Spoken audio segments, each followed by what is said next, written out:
Ponujamo nasvete za vzgojo psa. Predstavljamo pastirske pse iz Bosne in Hercegovine, tornjake.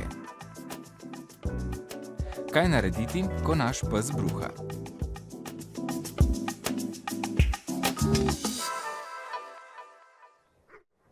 Pozdravljeni v družbi oddaje o živalih in ljudeh. Mnogi izmed vas, gledalcev, imate doma psa. Nekateri imate z njimi tudi manjše vzgojne težave. Danes vam bomo ponudili nekaj nasvetov, kako te težave rešiti. Z nami je gospa Alenka, pozdravljeni. Pozdravljeni. Katere so tiste glavne težave, s katerimi se lastniki, vodniki psov srečujejo?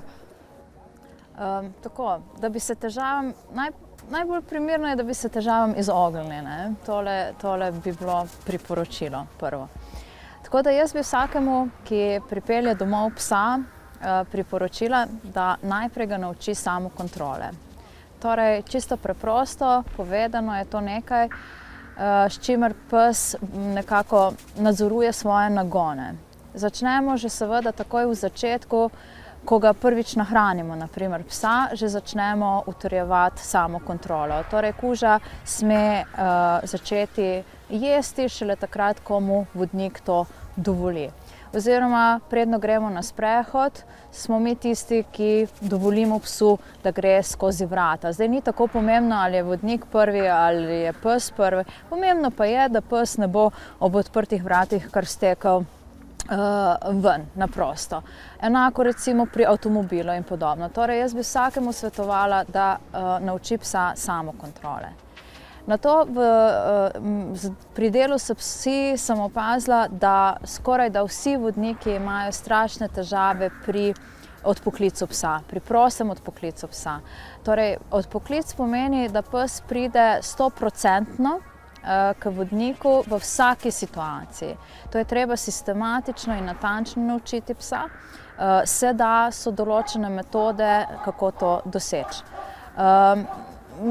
Meni osebno recimo učenje poveli kot sosedi, prostor je drugotnega pomena. Jaz mislim, da je najprej potrebno vzpostaviti dober odnos, dobro komunikacijo s psom, postaviti meje, biti dosleden, ne agresiven, torej z doslednostjo je potrebno dosegati rezultate pri vzgoji psa, ne pa s tem, da psu vse dovolimo in potem, ker nam to pač ni všeč, pa smo pa pač najjezni in kričimo in še kaj drugega. Verjetno pa so glede na pasme nekateri psi bolj dojemljivi, nekateri manj dojemljivi, z nekaterimi je nekaj več dela. Kakšne so vaše izkušnje? Ja, tako. Iz tega, kar sem že povedala, bi prvo rekla, da je najpomembnejše, da zna vodnik vzpostaviti komunikacijo s psom. Vodnik, ki zna vzpostaviti komunikacijo, bo imel manj vzgojnih ali pa šolskih težav s psom. Torej, ne glede na samo pasmo psa. To je. Sedaj, če gremo pa k samem oblikovanju vaj, recimo, ki jih imamo po programu Kinološke zveze, pač eni psi so že pasensko predisponirani, da bodo mogoče lažje natančno izvedli vajo sedi ali pa mogoče bojo lažje ponuje. Nekaterim drugim pasmam psom mogoče ni všeč ta drill in tako naprej.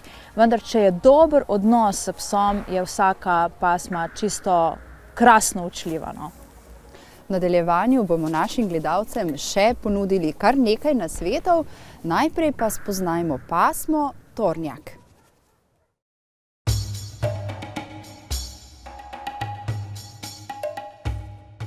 Tole sta dve deklici iz pasme tornjak.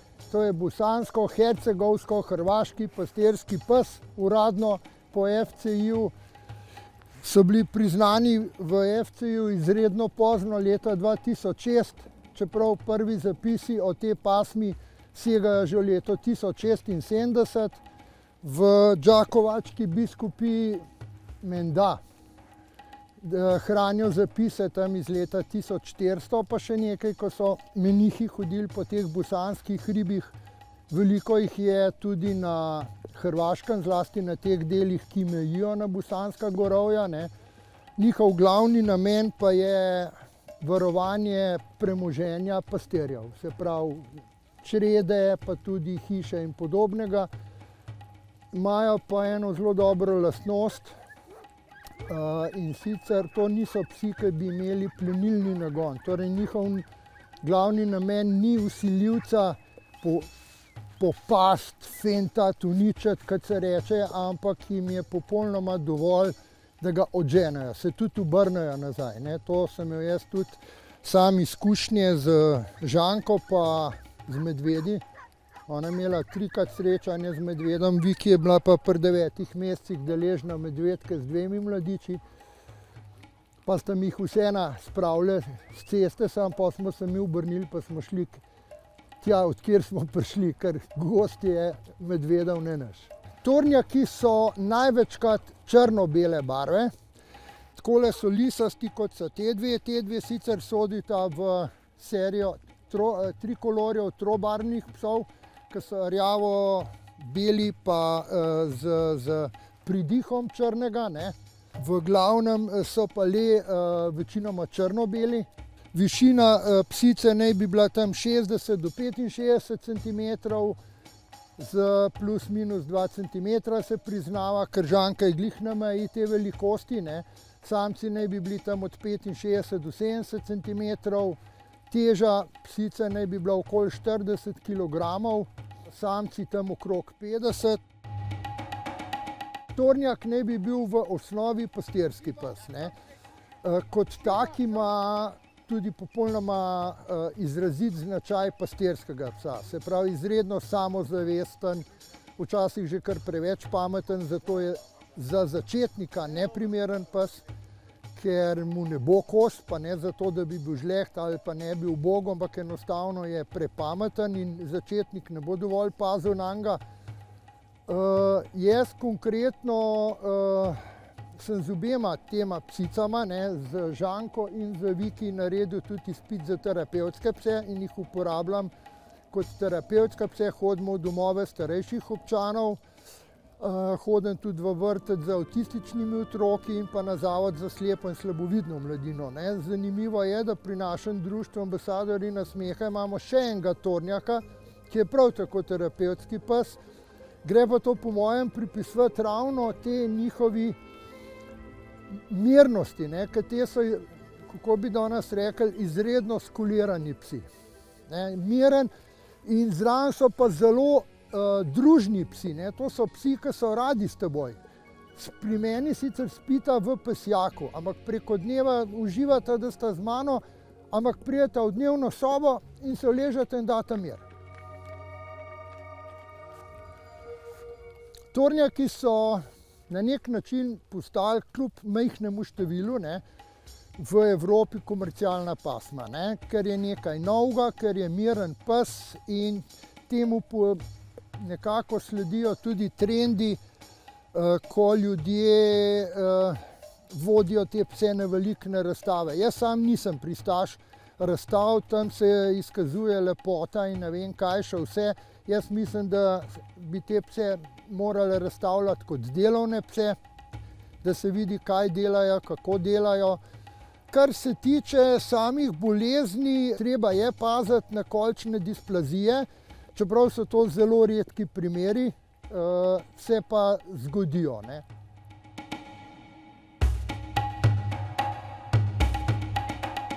Če bi mene vprašali, komu tazga psa priporočati, vsakmu, ki ima rad pse in zna za njimi pravilno ravnati.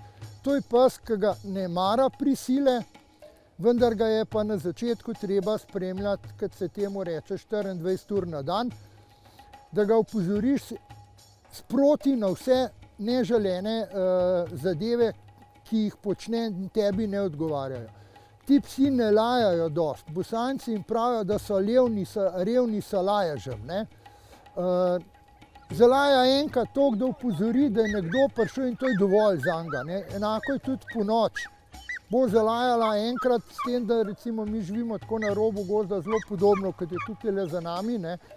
Se pravi, se dosti živali ponoč premika, pa ni nobene hude panike.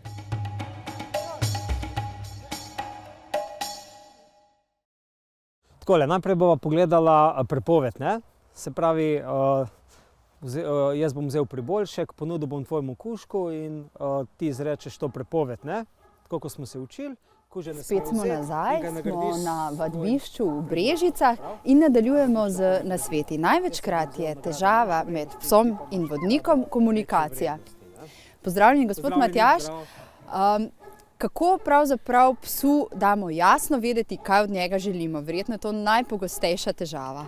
Ja, vse več težav prihaja ravno zaradi komunikacije, kajti dostikrat je takole, da imamo mlade pse, zelo dinamične, temperamentne in normalno kužki nam ponujajo različna vedenja, potem ljudje zapadajo v to, da to ni v redu, tisto ni v redu in vlečejo, cukajo pse, namesto da bi jim pa predstavili, ne vem, kaj je ja kot nekaj dobrega ali pa ne kot nekaj, kar ne želim. In tule danes bomo predstavili, se pravi povelje, ne, prepoved, kako učimo psa prepovedi in pa pokazala bova, da dejansko kuža od mene ne sme vzeti hrano, ampak vzame recimo od svoje lastnice, mu bo prepovedala. In s tem, ko mu bo na nek način prepovedala, bo pes vedel, kaj je ne. In je potem v naravnem ali pa v domačem okolju, ko kuža, ne vem, hodi naokrog, voha, bi želel karkoli pojesti, vodnica ve, da na izrečeno povelje ne, kuža več ne bo jedel, ne bo pojedel in podobno. In je sigurna svojega kužka, da to povelje pozna in ga potem tudi to povelje lahko uporablja. Zdaj bova naredila, recimo jaz imam tule kužko en slasten priboljšek, bom ponudil in pa vodnica bo prepovedala, da kuža od mene vzame. Ne.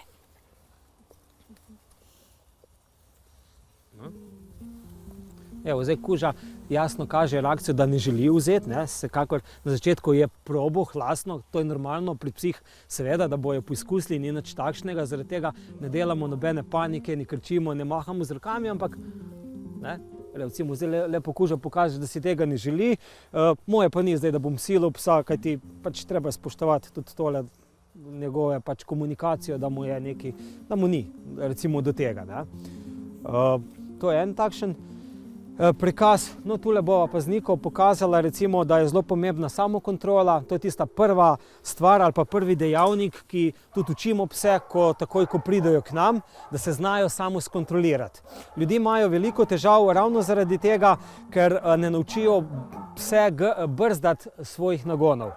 In potem te nagoni niso izživeti in potem jih ravno pes v nepravilnem času, pa tudi na nepravilne načine izživi, kot je, ne vem, uničevanje stvari, skakanje po ljudeh, vlečenje in podobne stvari. Tule danes bova z Niko pokazala recimo samokontrola pri hranjenju, to je tista osnovna stvar, ko učimo psa, recimo kako jesti, kako hraniti psa, da ne pes kar hlasne v sklečku pa poje, ampak se mora skontrolirati in ko mu dovoli njegov vodnik, potem seže po hrani in jo poje. Tukaj se začne, to lahko prenašamo prav tako vožnjo z avtomobilom ali pa skok v avto, iz avta in podobne stvari. Ne? Izvoliš, Nika, boš pokazala.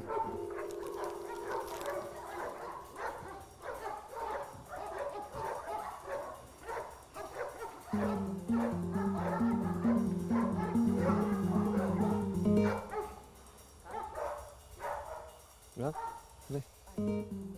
tako, tu smo lepo videli, se pravi, vodnica je počakala pozornost psa, pes ni segel po hrani, počakal je, bil je strpen in zato je bil nagrajen. To so vaje, ki jih lahko lastniki psov izvajajo doma, od prvega dne. To so vaje, jaz pravim, to so igrice, s katerim se lahko ljudje poigrajo s svojimi kužki, zelo zabavne so, za psa pa to ogromno pomeni, zlasti v načinu dela, komunikacije s psom, je zelo enkratne vaje, ki pridejo v poštev, no? Pri vsakdanji stvari. Ja. V nadaljevanju oddaje bomo ponudili še nekaj nasvetov, zdaj pa sledi veterinarski nasvet. Bruhanje je vedno po simptomatiki bolj nevaren simptom, kakor driska. Ker pri bruhanju se izloči veliko tekočine iz telesa in tudi veliko elektrolitov in zelo hitro prihaja do dehidracije. Istočasno se pa zraven bruhanja pojavi močna žeja. In zdaj, kje je ta napaka, ker delajo lastniki živali? Ne? Pride do bruhanja, žival se fest bruha in potem gre k skledici za vodo in hlasno pije. In seveda čez 3-4 minute spet tisto zbruha ven, kar je spila. Spet natočimo vodo noter, gre spet pit vodo spet se napije in pa spet zbruha. In to 3-4krat se ta postopek ponovi in žival oslabi, enostavno več ne more stati, ker pride zelo hitro do dehidracije. Se pravi, velika napaka je ta, da pri bruhanju ponudimo vodo. Čeprav moram tu povedati, da ne bo nesporazuma, voda je potrebna zaradi dehidracije, ampak ne takoj v prvi fazi. Žival mora imeti 2-3 ure popolni post, tudi post, kar se tiče vode.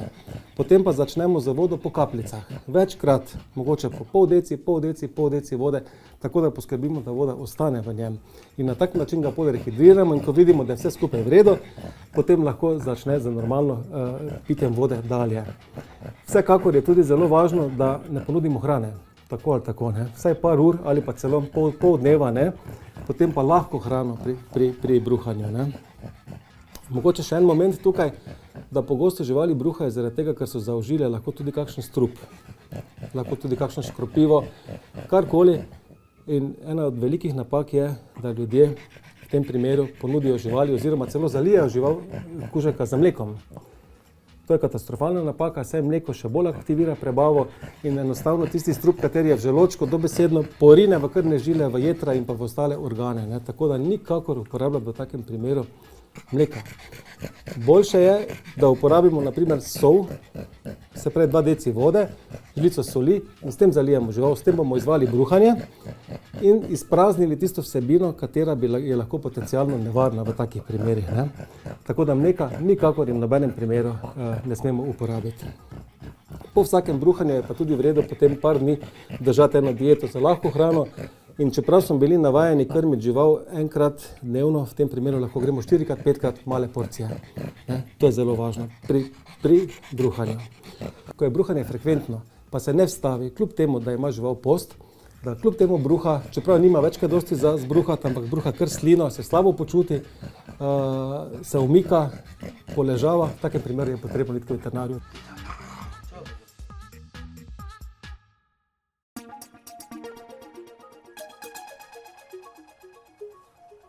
Mnogokrat, kadar opazujemo vodnike psov na sprehodu, vidimo, da pravzaprav pes vodi vodnika. Kako to preprečimo?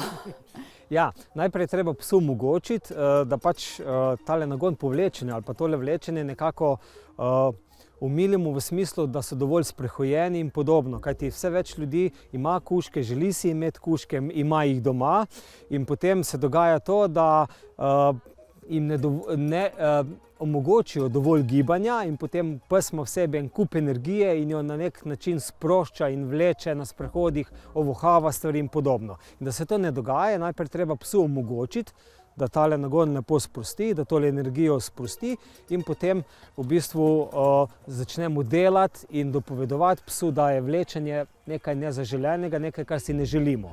Da skozi vlečenje ne bo prišel pes nikamor, ampak skozi lepo hojo pa pridemo na sprehod, na travnik, kjer se bo lahko poigral in pa kjer bomo lahko tvorili interakcijo z našim kužkom. Ob tem uporabljate tudi določena pomagala, s katerimi pse nekako usmerjate v pravo hojo, ne vlečenje. Ja, zdaj, če izvajamo vajo ali pa bom takole rekel, vlečenje je treba prav posebej učiti vajo, da kuža ne vleče. Vse več ljudi da pse na navadni povodec, v vratnico in gremo na sprehod. Pes nas vleče, super, več prvič, drugič, tretjič pripelje ali pa privleče do nekega cilja, bodisi kužka, drugega človeka in se kuža nauči s tem vleči. Se pravi, to je treba prav posebej učiti.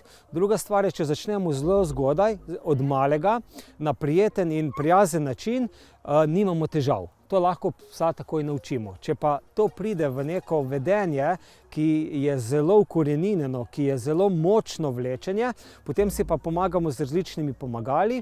V prodaji je tega čedalje več, od haltija, tule bomo videli pa en takšen povodec, ki na nek način preprečuje psom, da bi močno vlekli. Gre pa zgolj samo za določeno učno fazo, kjer psa učimo in se pes nauči samo skontrolirati, da z vlečenjem ne pride do iskanega cilja. Potem se pa to zadevo odmakne. To ni, da bi se z njim vsak dan sprehajal povsod, ampak to je en izmed pripomočkov, ki psu samo pomaga dati do znanja, da če bo vleko, ne bo prišel nikamor, potem pa ga je treba na navadni ovratnici priučiti, naučiti in podobno. Kako konkretno to izgleda? Pes je v bistvu vpet na dveh straneh. Pes je vpet v obeh straneh, se pravi okoli vratu in pa okoli pasu, kajti psi so od zadaj okoli pasu so zelo, bom tem rekel, občutljivi. Vse več se dogaja okoli vratu, bodi si boženje, ovratnice, oprsnice in podobne stvari. Od zadaj so pa te reproduktivni organi in je tole zelo občutljiv. Zato pes, ki vleče, na nek način sebi povzroči neko neprijetnost in neha vleči, ker ve, da če bo, ne vem, skozi vlečenje vlekel, ga bo stisnilo okoli pasu in na nek način potem neha ali pa zmanjša to vleko. Naloga vodnika pa je, da takrat psa nagrajuje. Se pravi, da začne pes razmišljati, da z vlečenjem ne pride nikamor, ko pa ne vleče, je pa zato nagrajen in je to nekaj želeno. Potem pa to počasi prestavimo na navadno ovratnico. Moramo pa to odmakniti. To ni, da bi imeli skozi gor na psu, ne? In tako ga naučimo, recimo, da kuža ne vleče.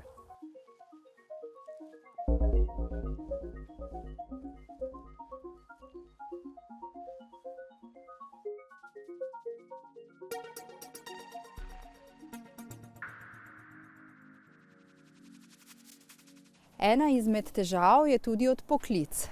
Vsekakor, ja. Odpoklic je ena taka vaja, jaz pravim, igra, zelo enostavna, ampak veliko ljudem dela zelo veliko težav. Najpogostejše napake so, ki jih delajo ljudi, da takoj, ko pes pride, ga prepnejo, potem na določenem mestu prepenjajo psa. In to so vsi znaki, ki psu da jasno vede, da zdaj bom pa prepet, tega si ne želim, rad bi si želel še nekaj svobode in pač grejo.